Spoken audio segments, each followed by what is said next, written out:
6 years ago, when my older daughter was 13, I bought her a vibrator. I'm done. Okay. It wasn't something I planned on doing. I mean, I knew eventually my daughters would need bras and tampons, maybe braces, but a vibrator was not on the list. So why did I do it? Before I explain why, I want to acknowledge that I might have made some of you a little uncomfortable, or a lot uncomfortable. So before I explain why, I want to ask you a question. Why are we more comfortable talking about female pain, things like period cramps, breast cancer, birthing pains, miscarriages, and sexual assault than we are talking about female pleasure? Why does a vibrator make us uncomfortable, but Viagra does not?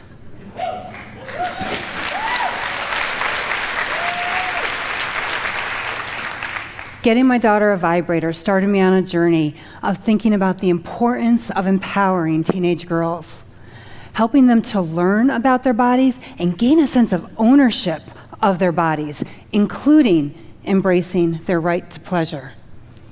This is one reason that my own daughters encouraged me to include their stories in this talk.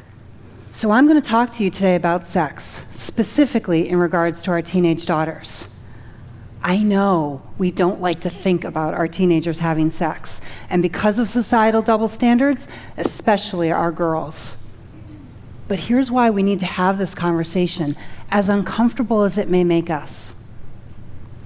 Girls typically develop a desire for sexual contact between the ages of 11 and 14. Between the ages of 15 and 19, 42% of them have had vaginal and/or oral sex. Through the cell phones right in their back pockets, 57% of girls and 84% of boys between the ages of 14 and 18 have watched pornography through Pornhub and hundreds of similar sites.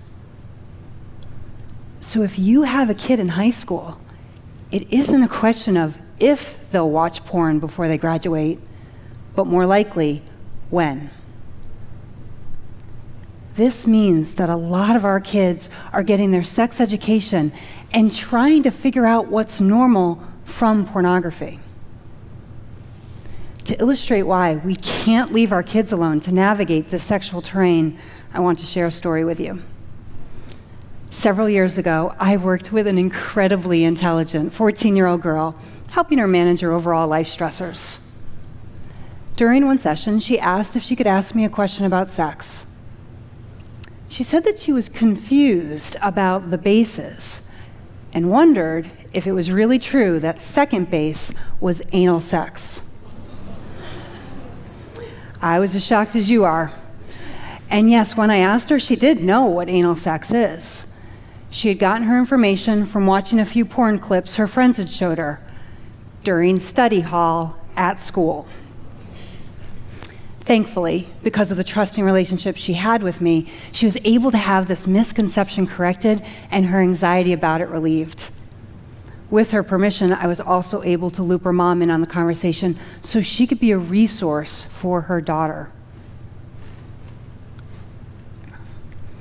I've worked hard to cultivate this type of relationship with my own daughters.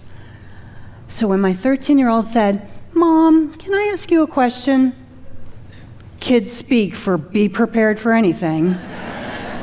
I listened, which is why, sitting at a stoplight on a summer morning, my daughter felt comfortable telling me she had started to masturbate and was even willing to share with me what she was using to do so.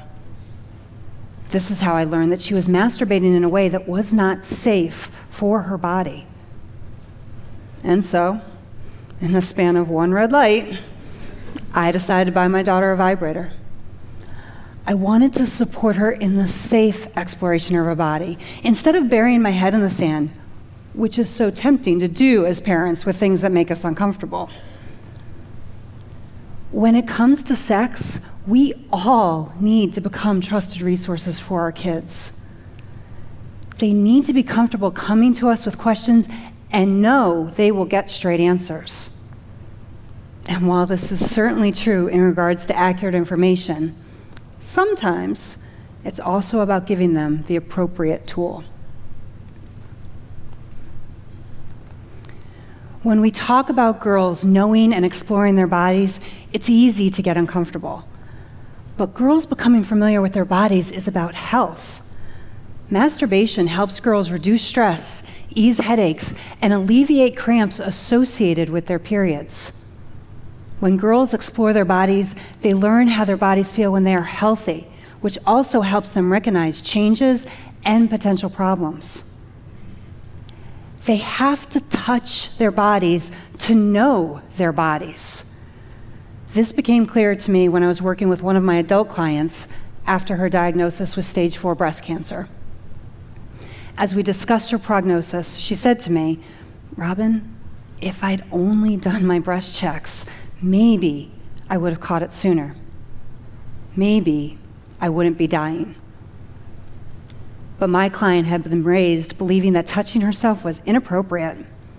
On the few occasions she did a breast check, she didn't know what was typical, and she rushed through them, feeling embarrassed. When girls are comfortable touching their bodies, whether for self-breast checks or for pleasure, they learn about their bodies.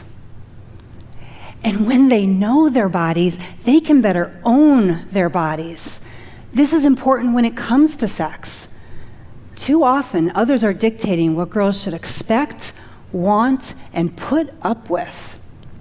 These expectations are being set by pornography, social media, politicians, and partners who are either much more experienced or equally inexperienced. I mean, let's face it. What does the average teenage boy know about the female clitoris or the female orgasm?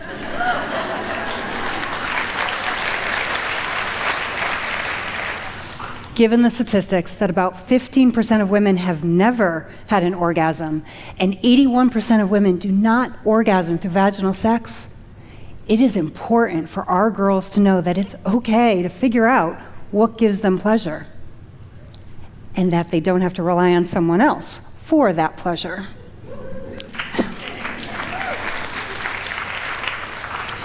This can help them make choices which benefit them. As an example, another one of my clients shared with me that she uses her vibrator before she goes on any date. This way, she can make judgments about the date based on the person and their connection rather than on hormones.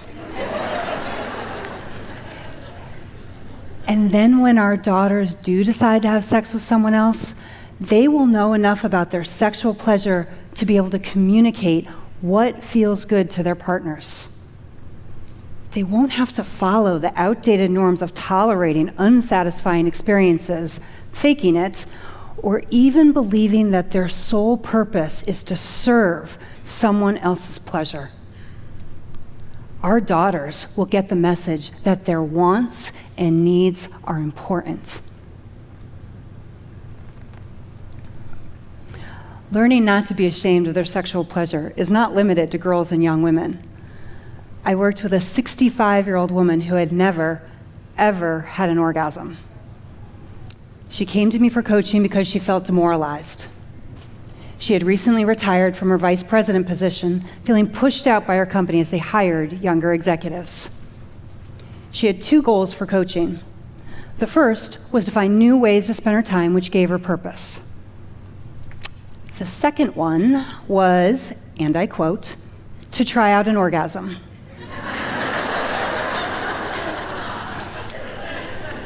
When she was ready, my client bought herself a vibrator and began learning about her body for the first time in her life. I will never forget the day when she came to our session, sat down demurely, and said with a big, beautiful grin, "Second goal achieved."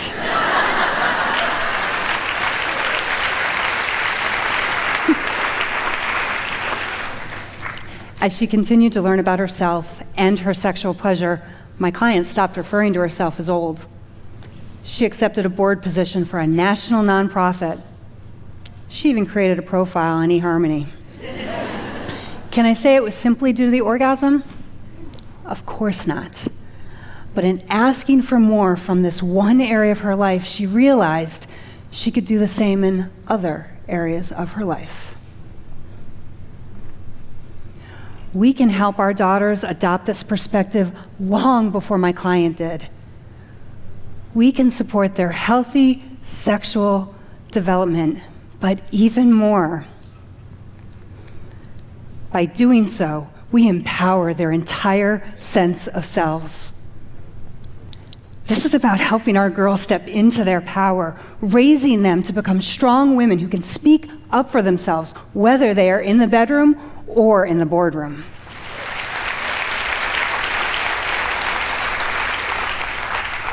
Recently, my younger daughter reminded me of just how well she can speak up for herself. A few months ago, she was out with friends and called to let me know when she'd be home. She's good like that. As we were wrapping up the conversation, she said, "Oh, by the way, Mom, my vibrator broke. Can you pick me up a new one?" Later on, she told me that after she hung up, her friends said, "We can't believe your mom bought you a vibrator." To which my daughter responded, "I can't believe your moms haven't." Thank you.